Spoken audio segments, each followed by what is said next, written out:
မြကြီးနားသူမြကြီးနားသားမှန်ရင်ဒီနေရာလေးကိုရောက်ဖို့ကြမယ်ဒီနေ့ဗျဟယ်လိုအားလုံးပဲမင်္ဂလာပါဒီနေ့မှာတော့ကျွန်တော်ကရှင်ပြည်နယ်မြကြီးနားမြို့ကိုရောက်ရင်မဖြစ်မနေသွားတဲ့နေရာလေးတစ်ခုကိုပို့သွားပေးရှင်ပါတယ်ဗျဒီနေရာလေးကတော့ကျွန်တော်တို့တော်တော်များများသိကြတဲ့ကျုပ်ပုံဆူတောင်းတောင်ဖြစ်ပါတယ်ဗျကျွန်တော်တို့သွားတဲ့နေ့ကဒီနေ့နေ့ရောမှုတဲ့နောက်ပြီးတော့ယေရှုခရစ်တော်မွေးဖွားတဲ့ခရစ်စမတ်ပွဲတော်ရာသီဒီဇင်ဘာလဆိုတော့ဒီလိုမျိုးလာရောက်လည်ပတ်တဲ့သူတွေအများကြီးရှိပါတယ်ဗျအခုကကျွန်တော်ကသူတို့ရဲ့ဆူတောင်းတဲ့နေရာကိုသွားကြည့်မှာဖြစ်ပါတယ်ဗျပထမတစ်ခေါက်ကဒီနေရာမှာပါချီလေးတောင်တေချာလေးမသိခဲ့ဘူးဆိုတော့ဒီတစ်ခေါက်မှာတေချာလေးသွားကြည့်မှာဖြစ်ပါတယ်ဗျ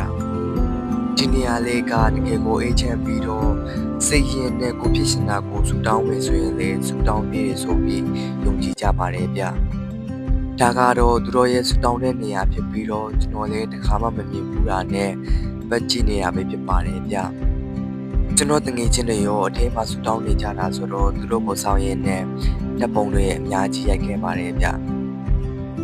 သူတို့ဆူတောင်းပြီးပြီဆိုတော့အပေါ်ကိုမတက်သေးပဲအောက်မှာနောက်ထပ်အရန်လာတဲ့နေရာလေးတစ်ခုကိုသွားကြည့်ခဲ့ပါတယ်ဗျ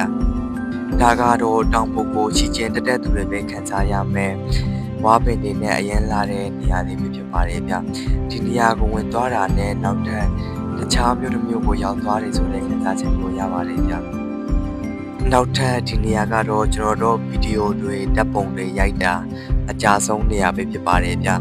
ဒီနေရာလေးအရင်အေးချမ်းပါတယ်ဗျအခုကတော့ကျုပ်ပွန်ကိုရောက်ရင်လူတိုင်းမဖြစ်မနေတက်ကြည့်ကြတဲ့ view အရင်လာတဲ့သုံးထပ်မျိုးစင်ကိုတောင်းမှာပဲဖြစ်ပါတယ်ဗျကျုပ်ပွန်တောင်ရဲ့လူအများဆုံးနေရာလို့ပြောလို့ရပါတယ်ဗျဒါကတော့နှစ်ထပ်မြောက်ကနေမြင်ရတဲ့ view ပဲဖြစ်ပါတယ်ဗျဘိုးကိုရောက်သွားတဲ့အချိန်မှာအရင်လာတဲ့ view တွေကိုတွေ့ရမှာပဲဖြစ်ပါတယ်ဗျ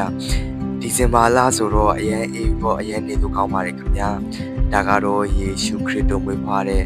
ပုံစံကိုပြထားပေးဖြစ်ပါတယ်ဗျအခုကတော့ကျွန်တော်တို့ပြန်လာတော့ပြီခင်ဗျာငွေကြေးစုံအများကြီးတင်ပါတယ်ဘိုင်ဘိုင်